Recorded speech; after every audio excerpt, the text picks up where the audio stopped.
So when you stop and look at Nintendo's history with releasing brand new gaming consoles, you may notice something of a trend with this company that really the others don't tend to stick to near as much, which is some kind of brand new major gimmick or feature, if you will, that they like to position new hardware with as kind of a justification for the reason why we may need to start a new console generation for Nintendo. They have essentially stopped competing on power since the GameCube era. But even before then, we saw them pioneer 3D games and the analog stick on a system like the N64. Very revolutionary at the time. You then look at how they tackled handheld play, and of course we had systems like the Game Boy, Game Boy Color, and Game Boy Advance that were all more or less power upgrades, and they decided to go the dual screen route with the Nintendo DS and pioneered touch input gaming in those handheld generations. But when you stop and look at the Nintendo Wii, that was the big one that definitely turned the gaming industry on its head because nobody really quite understood what it was when Nintendo was marketing it to us.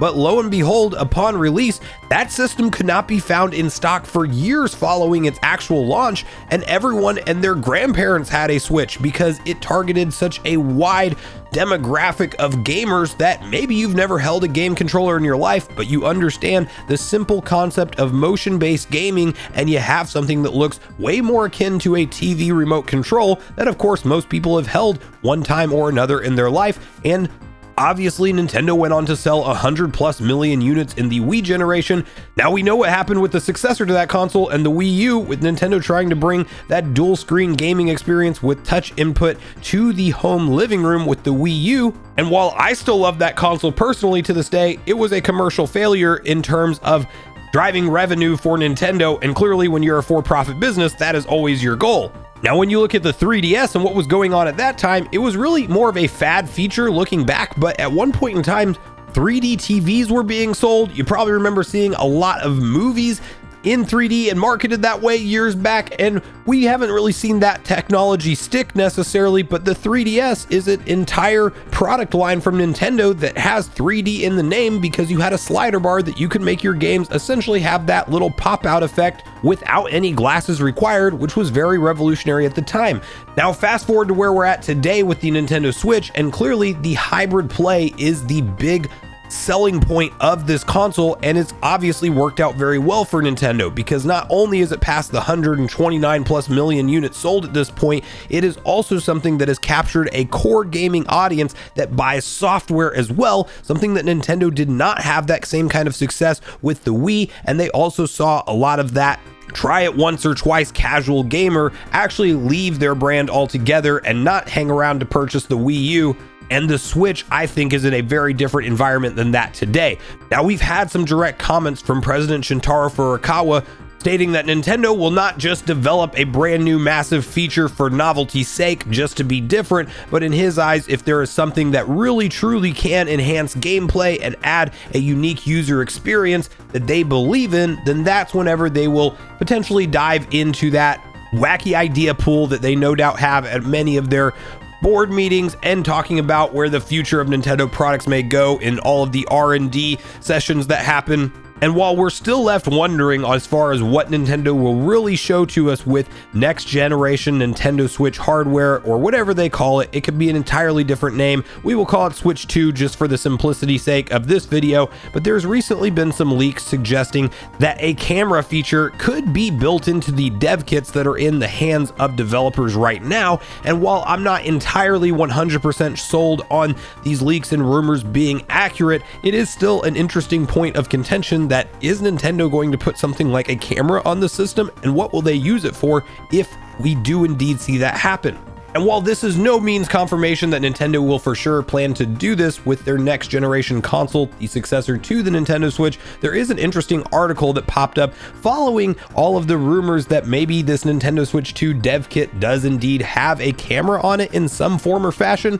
And you may realize that Nintendo Live has been going on in Seattle over the weekend, where people got to play games like Super Mario Bros. Wonder ahead of release, which is awesome to see. And they actually showed up with a very interesting AR game, or augmented reality, between themselves and Niantic. As you can first see this post, which details the following over on VGC. Nintendo and Niantic have released a browser-based Pikmin AR game. Pikmin Finder launched to coincide with the Nintendo Live event in Seattle. Available for camera-equipped mobiles and tablets, the free game challenges players to locate AR Pikmin in their home or immediate surrounding. Depending on the time of day, players will be able to find different types of Pikmin. Once found, the plant-like creatures can be plucked from the ground with the swipe of a finger and can be followed as they retrieve different treasures located nearby. According to Nintendo Life, Pikmin Finder was released to coincide with Nintendo Live in Seattle and was geared towards those attending the event. So again, while this may be a reach, and I'm not necessarily sold that we will even see a camera on the next generation console, I do think it's interesting timing to have this Pikmin AR game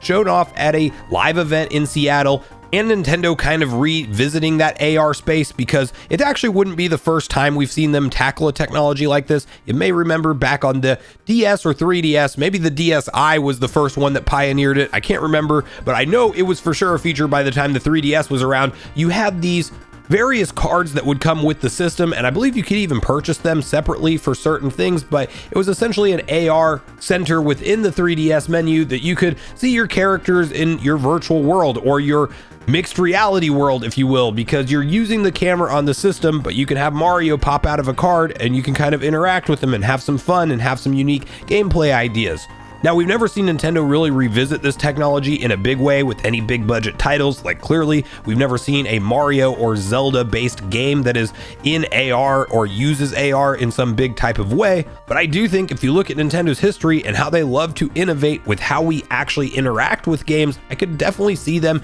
boasting this as one of the many reasons that you would want to go pick up their new successor to the Switch whenever it does launch. But then another interesting problem / question comes to mind, because what do you do whenever you are docked if the camera is on the console itself? Would Nintendo do something as crazy as putting a camera on a detachable Joy-Con? And what would that even look like? Because clearly the Joy-Cons are not that big, and you have to be able to slide it on and off of the console, and it doesn't really even make sense from a battery perspective at that point if you're live transmitting data from a camera. But if it's on the console itself, which is actually where it would make more sense, like we saw with the DSi and 3DS alike, you have that whole issue where maybe AR is just reserved for handheld play, and it very well could be, because this may be a supplemental feature for the next generation Nintendo hardware, but not necessarily the thing that they base the entire brand around, as I do believe with the current leadership in President Shintaro Furukawa, they're going to do this as more of a calculated business move and a smooth transition